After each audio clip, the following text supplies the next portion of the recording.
I started writing a review of Invincible Season 1 when it dropped, and by my time, we're in Season 3 right now. But what's past is past, people. Today we're going to be talking about our favorite superhero who loves getting mauled on a weekly basis. Today, we're talking about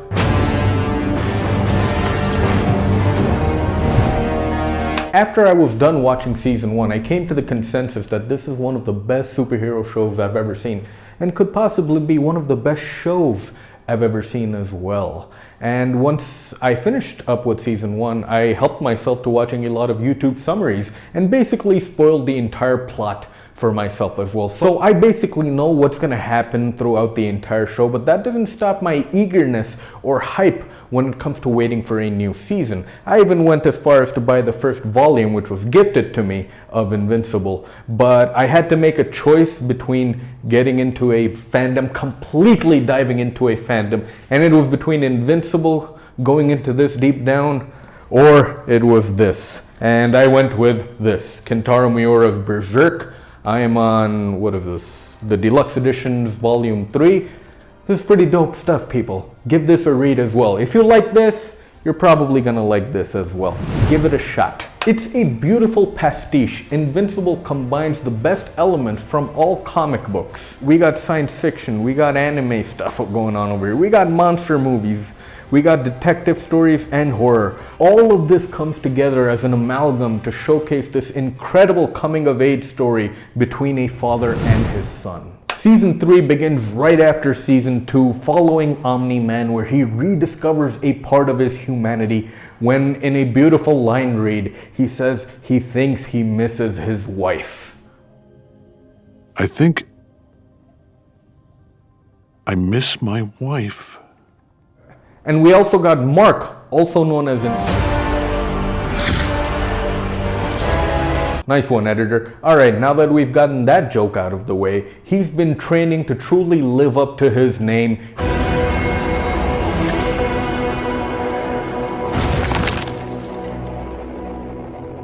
Alright, editor, we can't keep doing that joke every time I mention his name. I am invincible! Invincible! Ow! I enjoyed that the first episode was centered around a smaller villain in Doc Seismic, and the second episode gives us a great backstory on Cecil, and a neat power struggle between Cecil and Mark is the main focus of Season 3. A nice homage to the very first episode of Invincible is also placed in this episode of Cecil's backstory. Episode 3 starts with a touching montage of two criminals down on their luck navigating through life, and proceed to get further down on their luck. It's just done with music and visuals, with a potted plant being the common element throughout the montage. And that's when the action really starts to take off, because another arc is introduced in which Oliver, Mark's younger brother, from another mother, literally, starts growing up and also navigating through the pitfalls of being a superhero. So Mark has a lot of roles to live up to. He has to be a superhero, he has to be a boyfriend as well, he has to be an older brother, and he has to be an obedient son to his mother as well. Episode 6 is another excellent outing, showcasing what a common man can do. It reminded me of a story from Batman Black and White, which was a collection of short stories in black and white. There's 3 volumes of this. I don't know which volume it was from, but it was about a short, pudgy little man just talking about his plan to kill Batman. And it was shown in such a way that you really thought that that pudgy little man would succeed. If you haven't read it, give Batman Black and White, all 3 of them, a read. Those are great stories in there. Aaron Paul plays the common man, who gives a great voice performance in this episode. It kind of took me back to the final 2 seasons of Breaking Bad, where Jesse was just completely desperate and just wanted to get out of whatever the hell was going on in his life at that time. Very similar and reminiscent performance to that. The final 3 episodes, episodes 6, 7, and 8, are the cream of the crop of Invincible Season 3. This is when the action crescendos, and you're basically treated to 3 episodes of non-stop, balls-to-the-wall action. A lot of this action is quite gory as well. Episode 7 basically represents an entire arc, which was the Invincible War, where tons of copies of Invincible invade our Mark's world, and then which is followed up by a Viltrumite invasion, and that Viltrumite invasion being that of conquest, played by Jeffrey Dean Morgan over here. The episode with Conquest is absolutely incredible. Once this episode ended, I rewound it and watched the entire thing again. But Jeffrey Dean Morgan as the voice of Conquest, I don't know if I completely love that. I mean, he's fine. I love Jeffrey Dean Morgan as an actor and as a voice actor as well.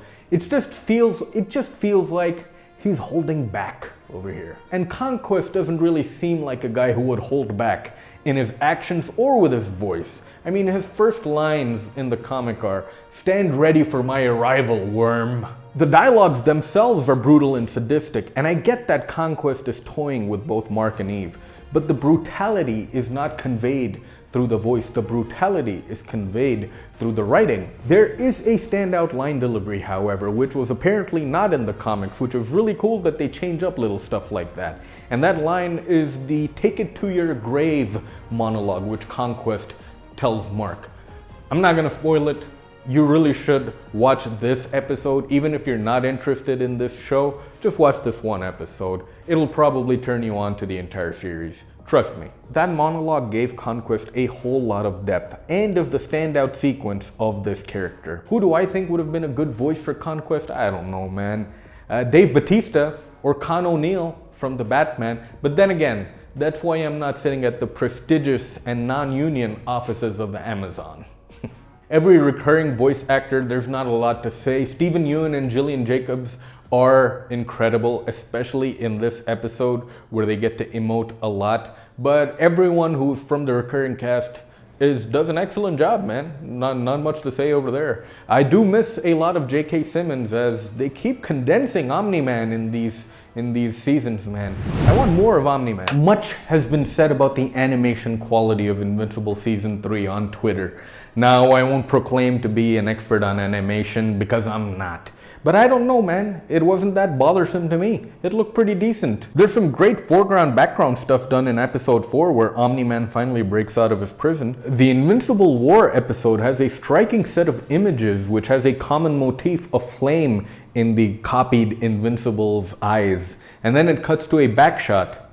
Not that backshot, a shot of the copied Invincible's backs standing in front of the monuments they've destroyed. It's pretty good stuff and taken straight out of the comics. There are criticisms to be had, however. I cannot forgive them for season 2 and putting a break in between 4 episodes when there's only 8 episodes in the show. Were you animating it live, guys? There can be noticeable dips in the quality and consistency of the animations. And I need to let you know that there's only one reason as to why those dips happen. It's because of capitalism, people. Amazon, being the publisher of Invincible, is definitely a big perpetrator in this. You think Amazon can't afford to hire any number of animators for this show? Anything done by capitalism is never done for the quality of the product. It's always done to lower their costs, and so some piece of shit executive can get a fat bonus. That's the only reason you find dips in quality in all your movies and all your TV shows. That's the only reason, guys, honestly. That's also the reason they stopped dropping these shows all in one go and they drop them week by week, because the engagement dipping doesn't look good on a chart which rests in a PowerPoint, which 20 or 30 executives in a boardroom will nod and say, maybe we should release them week after week. And keep telling yourself, guys, that you like the wait. You like the 8-week wait to watch 8 episodes. Why not have the luxury of having them all rest there and you watch them at your own behest? They're taking away power. It really is a curse that the show is on Amazon. And again, this does sound like nitpicking, but there are moments in which some elements of the CG graphics do fall into reboot category. I know that's being really harsh, but I'm trying to make a point over here, and I love reboot, guys. The maturity in Invincible is what sets itself apart. People talking about their lives, people talking about problems in their lives and how they're gonna fix those problems. It's a breath of fresh air. There's a wonderful scene in episode 7 where Adam Eve's mom also has a moment of reflection conversing with Mark. These sequences feel so real. Or when Mark wakes up after the war he had with Conquest, and he answers a question as to if he remembers anything. He lies at first, but then he tears up and he says, "No, I remember everything." It's a great depiction of trauma and PTSD. Again, very real. Cecil utters a statement throughout the entire season saying, "We can either be the good guys or we can save the world." And that's really good writing, and it perfectly encapsulates the gray area in which Cecil and this world operates. The music is also worthy of mention. I mean, these guys had someone like me looking up Billie Eilish songs. It's Billie Eilish or Eilish, I hope I said it right. Their Filthy Frank has a song over here as well. There's some 9 Inch Nails sprinkled in here as well. That's a pretty diverse mix, and no matter how wacky your taste in music is, good placement is key. All of the songs are perfectly placed, which always wanted me to look it up on Shazam. I freaking love the violence in this show. The Boys season 1 was so dope, and then even that became a little PG. This is the depiction of violence at its finest and most brutal. Some sequence and cutaways did make me wince, especially in the Conquest fight. One of which is when Mark gets a breather from fighting Conquest, but he looks at the floor and it's shaking, only to see that Conquest is coming down at him like a missile. And the force of him coming down and punching Mark is enough to level the city in on itself. The bloodbath Mark gives himself after headbutting a foe is also pretty disgusting, but pretty satisfying as well. So, is Invincible Season 3 better than Season 1? Well, no. But is it better than Season 2? Without a doubt. There are still some criticisms to be had. Omni-Man feels like an afterthought in this entire season. And again, they just keep condensing his screen time. I don't know why. Has J.K. Simmons gotten super expensive? Probably. While the inevitable Viltrumite invasion is told to us in morsels, I want more. I want more storytelling of the Viltrumites, especially Omni-Man. Omni-Man is the best character in this universe, and it was sad to see that there weren't any more follow-up scenes to his beautiful realization scene when he misses his wife. But hey, here's hoping we can see more of that in Season 4. For a company like Amazon to only give us 8 episodes of an animation TV show is worthy of being tarred and feathered or getting the guillotine. Give us 10 episodes at least, you cheapskates. And I'm sorry, in the streaming world, a finale should be 1 hour long. Why are they cutting it down to 48 minutes? Before it was, they used to have 12 minutes of commercials. There's no commercials on Amazon Prime. So what's the consensus? If we're talking about the first 5 episodes, Invincible Season 3 gets a 3 out of 5. There are some editing choices which were made clearly to speed up the plot, such as Battle Beast's fight with a Viltrumite. They just cut to the end of it after 2 episodes. And I get that this is Mark's story and you don't want to invest a lot of time with a B plot. But a fight between Battle Beast and a Viltrumite and him just shredding him at the end? Why didn't you show me that? But the sequence of events in the final 3 episodes is so freaking bombastic that we gotta give Invincible Season 3 a 4 out of 5 stars.